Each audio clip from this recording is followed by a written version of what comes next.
State the various methods of classification of cost with suitable example.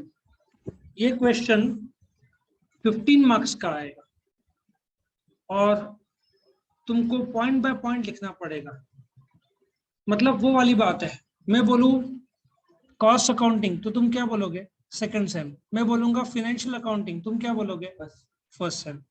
इसी प्रकार से जो खर्चे हैं उसको सही हेड में डालने को क्लासिफिकेशन ऑफ कॉस्ट बोलते हैं। एक एक करके देखते हैं। नेचर ऑफ एलिमेंट, एलिमेंट में 3 कॉस्ट याद है, मटेरियल, लेबर और एक्सपेंसेस। मटेरियल क्या होगा, सपोजिटली ये पेंसिल है, इसका जो वुड है, लेड है, ये मटेरियल होगा। लेबर, जो मजदूर ने डायरेक्टली काम किया होगा बनाने में पेंसिल, या अकाउंटेंट, जो मजदूर ने काम किया होगा वो डायरेक्ट, अकाउंटेंट इनडायरेक्ट। जो एक्सपेंसेस है उसमें जैसे कि याद है royalty, higher charges of special machinery, architect fees, surveyor fees, ठीक है ना, ये सब एक्सपेंसेस में आएगा। अगेन फंक्शनल जो डिपार्टमेंट है, प्रोडक्शन कॉस्ट, प्रोडक्शन डिपार्टमेंट का material, labour, expenses, electricity, factory rent, factory insurance, depreciation of machine, consumable stores, production manager salary, ये सब कहाँ पे आएगा, प्रोडक्शन कॉस्ट। एडमिनिस्ट्रेशन कॉस्ट में क्या क्या आएगा, अकाउंट डिपार्टमेंट का salary, audit charges, rent of office, insurance of office, depreciation of office furniture, ठीक है ना, ये सब एडमिनिस्ट्रेशन चलाने के लिए जो खर्चा आता है वो आएगा। सेलिंग कॉस्ट, इन लोगों ने सेलिंग और डिस्ट्रीब्यूशन अलग बोला है। सेलिंग में क्या क्या आएगा, सेल्स कमीशन, एडवर्टाइजिंग, ये सब कौन से कॉस्ट में आएगा, सेलिंग कॉस्ट में आएगा। फिर डिस्ट्रीब्यूशन कॉस्ट, जब तुम डिलीवर करते गुड्स टेम्पो में तो delivery van, packing, delivery van का petrol, servicing, driver, warehouse, ठीक है ना, ये सब इसमें आएगा डिस्ट्रीब्यूशन कॉस्ट में, correct. Research and development, again ये एक्स्ट्रा डाल दिया है। जैसे कि आईफोन 14 डेवलप हो रहा होगा तो उसका प्रोटोटाइप बनता है, लांबी से बनता है, लांबी करके एक वस्तु इससे बनाते हैं, फिर बाद में अलग अलग जगह से रॉ मटेरियल, कंप्यूटर, जो रिसर्च एंड डेवलपमेंट जो करते हैं उनका खर्चा। बाय बिहेवियर, 3 प्रकार के कॉस्ट होते हैं, फिक्स्ड, वेरिएबल और सेमी वेरिएबल। फिक्स कॉस्ट क्या है, उसको पीरियड कॉस्ट भी बोलते हैं।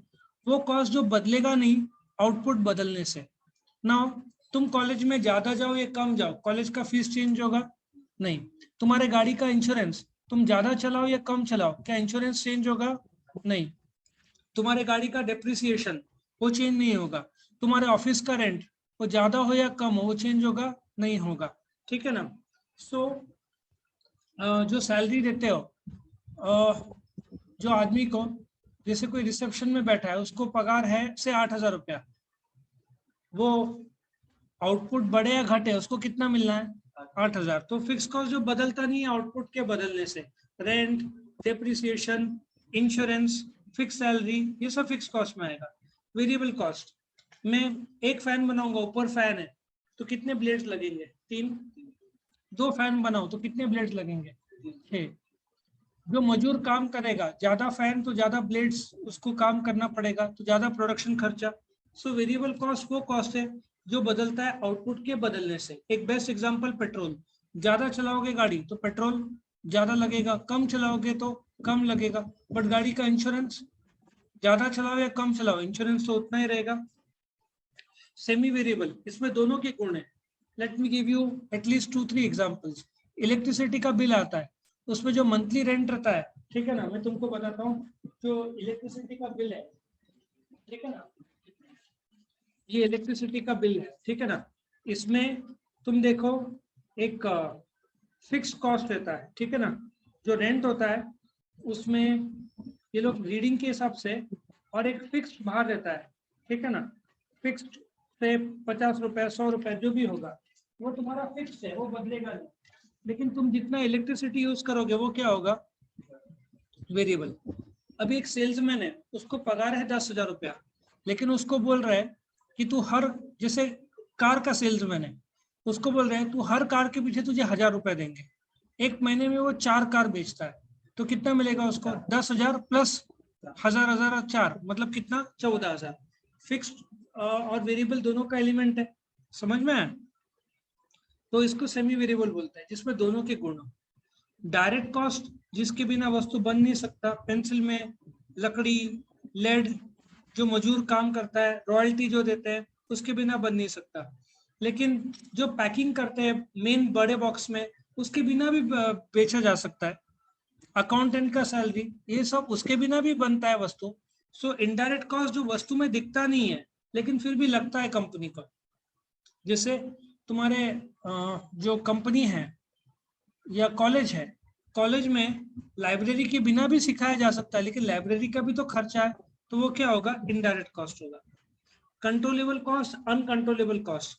कंट्रोलेबल कॉस्ट वो कॉस्ट है जो तुम एक हद तक कंट्रोल कर सकते हो, इलेक्ट्रिसिटी कर सकते हो, प्रिंटिंग एंड स्टेशनरी कर सकते हो, बट तुम क्या कंट्रोल नहीं कर सकते? तुम्हारा जो सेल्समैन है जिसका पगार 10,000 है, वो तो तुमको देना ही है, वो कंट्रोल नहीं कर सकते। तुम्हारा इलेक्ट्रिसिटी बिल का फिक्स्ड आकार वो चेंज नहीं होगा। गाड़ी का डेप्रिसिएशन, तुम्हारा इंश्योरेंस, उसको कम नहीं कर सकते। लेकिन तुम कंट्रोल किसको कर? मटेरियल भी जितना प्रोडक्शन कर रहा है उतना तो लगना ही है, उसको भी कम नहीं कर सकते। हाँ, जहाँ पे इलेक्ट्रिसिटी में बचत किया जा सकता है वो तुम करोगे, ठीक है ना? सो जैसे टेलीफोन, प्रिंटिंग एंड स्टेशनरी, वो कुछ हद तक तुम कंट्रोल कर सकते हो। सो अनकंट्रोलेबल कॉस्ट जैसे कि सैलरीज है, वो सब तुम कंट्रोल नहीं कर सकते। नॉर्मेलिटी, नॉर्मेलिटी में क्या आएगा? नॉर्मल कॉस्ट और abnormal cost. Let us understand normal cost क्या होता है। तुम्हारी गाड़ी माइलेज देती है 60 का, तुम यहां से मुंबई गए, जब कैलकुलेट किया तो माइलेज दिया 55, तो 5 क्या हो गया? एबनॉर्मली कम हो गया। सो जब लकड़ा बनाते हैं तो घसते हैं उसको, कचरा साइड में निकलता है। सो 1 किलो लकड़ी में 50 ग्राम कचरा निकलता है, ये नॉर्मल कॉस्ट है, नॉर्मल लॉस है। लेकिन इस बार 60 ग्राम निकला तो 10 ग्राम क्या हो जाएगा नॉर्मल के ऊपर? Abnormal loss. जब तुम गाड़ी में पेट्रोल भरवाते हो 1 लीटर, तो 10-20 ml भाप के तौर पर उड़ जाता है ना पेट्रोल। 10 ml 1% उठा नॉर्मल, लेकिन 20 ml उड़ा या 25 ml उड़ा, तो ऊपर का 15 ml क्या है? तो ये एबनॉर्मल कॉस्ट बनेगा। हिस्टोरिकल कॉस्ट, जो कॉस्ट हो चुका, जिसको तुम चेंज नहीं कर सकते, उसको क्या बोलेंगे? Historical cost. इसको तुम चेंज नहीं कर सकते। जैसे कि तुमने बीबी में एडमिशन लिया, कॉलेज का फीस बढ़ गया, ये क्या हो जाएगा? Historical cost. ये भी चल रहा है अप्रैल का महीना, पिछले साल अप्रैल टू मार्च, ये 1 साल का जो खर्चा है जो हो चुका है, इसको क्या बोलेंगे? हिस्टोरिकल। उसको चेंज नहीं कर सकते। एस्टिमेटेड कॉस्ट, अब क्या होता है कि तुम्हारा कारपेंट्री का काम है, एक आदमी आता है बोलता है घर पे फर्नीचर बनाना है, तुम बोलते हो कि 50,000 का फर्नीचर लगेगा प्लस मेरा हिस्सा 10%, कितना हुआ? 55,000 एस्टिमेटेड कॉस्ट। या इंटीरियर डेकोरेटर, वैसे तो कारपेंटर का ज्यादा लगता है, करीबन 30% जितना वो चार्ज करता है। सो एस्टिमेटेड कॉस्ट मतलब क्या होता है?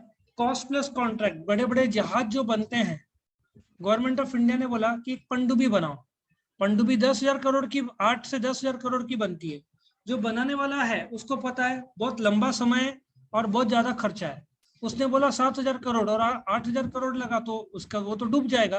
तो गवर्नमेंट को बोलता है कि देख मैं हिसाब रखता हूँ, जो भी खर्चा आएगा प्लस 10% ऊपर का दे देना। इसको क्या बोलते हैं? Estimated cost. ये सेफ्टी भी रहता है कि तुमको पता है कॉस्ट के ऊपर प्रॉफिट मिलना है, तुमने अंदाजन बोल दिया और बाद में अभी पेट्रोल की वजह से रेट बढ़ गए, तुम्हारी तो हालत खराब हो जाएगी। Correct. Standard cost, standard cost क्या है? अभी जब पनीर टिक्का, वो लोग, तुम लोग जाके होटल में बोलते हो पनीर टिक्का दो, पनीर चिल्ली लो, तो उसको पता है कि वो एक पनीर चिल्ली के प्लेट में 50 ग्राम पनीर डालेगा, स्टैंडर्ड। और जब पनीर डाला तो पता चला 60 ग्राम डाल दिया, तो ऊपर का 10 ग्राम ज्यादा हो गया ना। तो स्टैंडर्ड कॉस्ट मतलब तुमको पता है, तुम स्टैंडर्ड दिन में 2 घंटा पढ़ाई करते हो, 1 घंटा, सॉरी ज्यादा हो गया, तुम आधा घंटा ही करते हो दिन में, तुम आधा घंटा स्टैंडर्ड है। किसी दिन तुमने 40 मिनट कर दिया, 10 मिनट तो चमत्कार हो गया। तो स्टैंडर्ड कॉस्ट मतलब तुमको कोई भी वस्तु बनाना है उसका एक अंदाजन कॉस्ट तुमको पता रहेगा कितना लगेगा, उसको क्या बोलते हैं स्टैंडर्ड कॉस्ट। उससे ज्यादा हुआ तो क्यों हुआ उसको वेरिएंस बोलते हैं, फर्क क्यों हुआ वो कारण ढूंढा जाता है। आया सबको समझ में। तो ये क्वेश्चन था कौन सा, classification of cost with suitable examples.